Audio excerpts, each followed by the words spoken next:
Hola, ¿qué tal amigos? Mi nombre es Francisco Javier Díaz Calderón y el día de hoy vamos a platicar sobre las señales para identificar los riesgos de conducta suicida en adolescentes. La conducta suicida no aparece de forma espontánea, generalmente se debe a un proceso que se va dando de manera paulatina. A veces ante situaciones muy abruptas irrumpe de forma inesperada, pero en la mayoría de los casos se van dando señales. A continuación vamos a hablar de algunas posibles señales para identificar esto.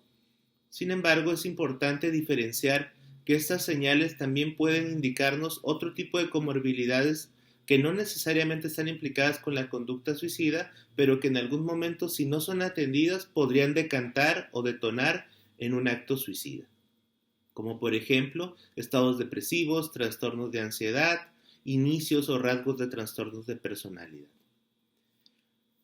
En este caso, las señales que vamos a ir mencionando es importante contextualizarlas, porque a veces los padres se pueden asustar al identificar una o dos de estas señales en sus hijos y considerar que ya hay un riesgo suicida. Creo que es importante tomarlas en cuenta en contexto y sobre todo ir hilando de manera estratégica cuáles serían algunas otras señales para que no queden descontextualizados estos elementos. Primero, lo que vamos a ubicar es un malestar constante en el adolescente. Hay una serie de características que muestran irritabilidad y sobre todo anedonia. ¿Qué significa la anedonia? Que el adolescente vaya perdiendo la capacidad de disfrutar cosas que anteriormente disfrutaba. Que esto podría ser un rasgo de un episodio depresivo.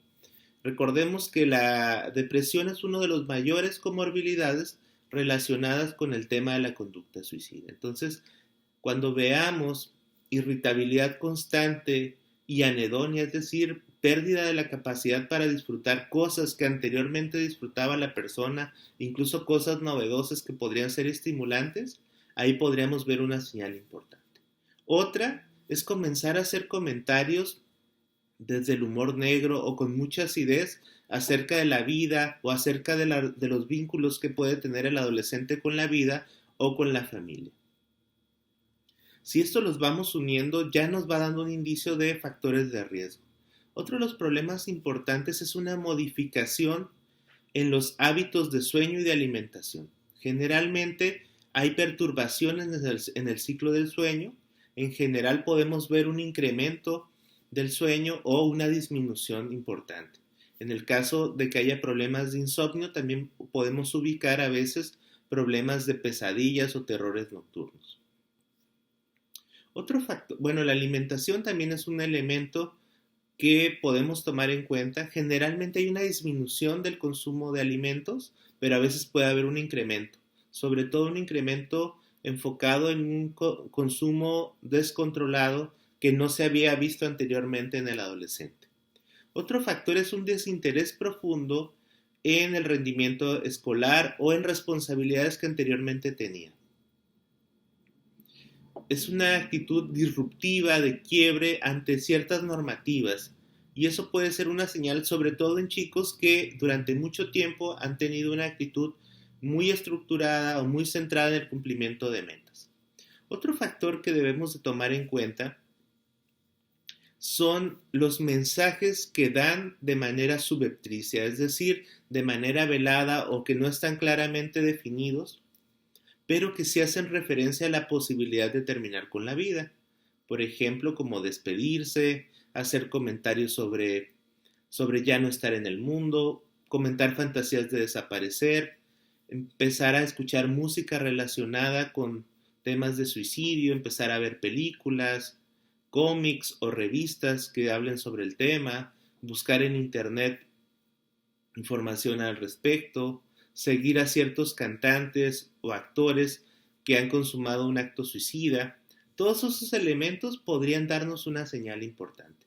Otra cosa es que en la actualidad los adolescentes utilizan las redes sociales para exponer este tipo de mensajes. En sus estados de Instagram, en sus historias, en las fotos que publican, incluso a veces a través de memes, podemos empezar a identificar mensajes que son claros, a veces para los amigos, y que en muchos momentos los padres o maestros no se enteran de esa situación. Por tanto, les invito que si ustedes empiezan a ubicar algunas señales de riesgo en sus hijos, empiecen a acercarse a sus redes sociales. No tanto de una manera intrusiva o quitándoles la clave o cosas así, sino estando al pendiente de qué cosas publican, con qué personas interactúan en las redes sociales para ver cuáles podrían ser factores. Algo importante es que también en ocasiones cambian sus amistades, empiezan a aislarse y eso podría también darnos un factor de riesgo, es decir, rompen los vínculos con los amigos más cercanos o con los amigos que ya no comparten esta percepción negativa o pesimista de la realidad. Dentro de los factores que creo que es importante tomar en cuenta es que el adolescente comienza a tener una desesperanza continua. Y hay muchos factores de la vida cotidiana que antes le parecían estimulantes que empiezan a perder sentido. Y ahí es cuando empezamos a ver una progresión importante. Otro factor que podemos tomar en cuenta es que el adolescente se pueda sentir resignado ante cosas que no le gustan o que no le resultan de agrado.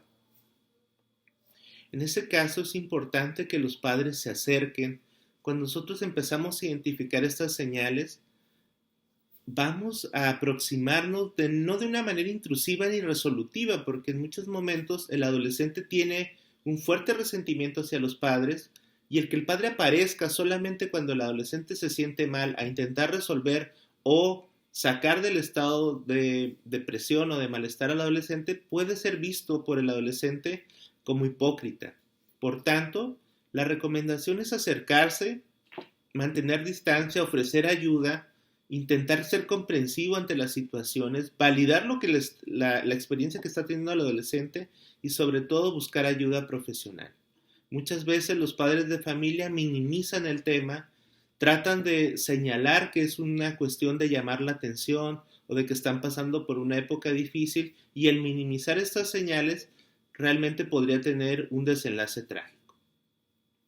Dentro del acompañamiento profesional, lo primero que hay que hacer es visitar a un psicólogo especializado en el tema para que él pueda evaluar y realizar un diagnóstico y a partir de ahí categorizar si es necesario una atención multidisciplinaria, que en la mayoría de los casos va a suceder así, aunque cuando inicia la conducta suicida y inician con pequeños rasgos, que en este caso yo suelo llamarles fantasía suicida, a veces solamente con la terapia y el acompañamiento familiar será suficiente.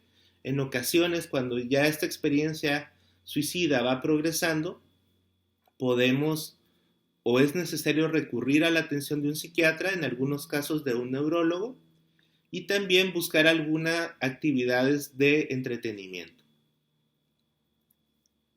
Este trabajo multidisciplinario ayudará a ir disminuyendo los factores de riesgo y también ubicar si hay otros elementos que estén sucediendo en el entorno familiar que podrían ser detonantes de esta ideación suicida, por ejemplo, un divorcio, un proceso de duelo, un consumo de drogas dentro del entorno familiar, una detención, etcétera, etcétera.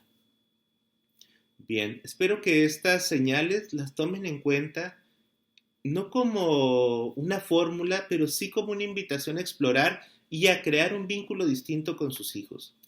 Esta vinculación diferente de los padres hacia los hijos siempre va a ser un soporte que ayude a los adolescentes a recuperar la esperanza de mantenerse en la vida y encontrar formas distintas de vivir que les ayude a aminorar y a superar el estado de sufrimiento en el que viven. Bueno, si les gustó el video, los invito a que den like, sigan la página y compartan con sus amistades. Hasta una próxima encuentro. Nos vemos.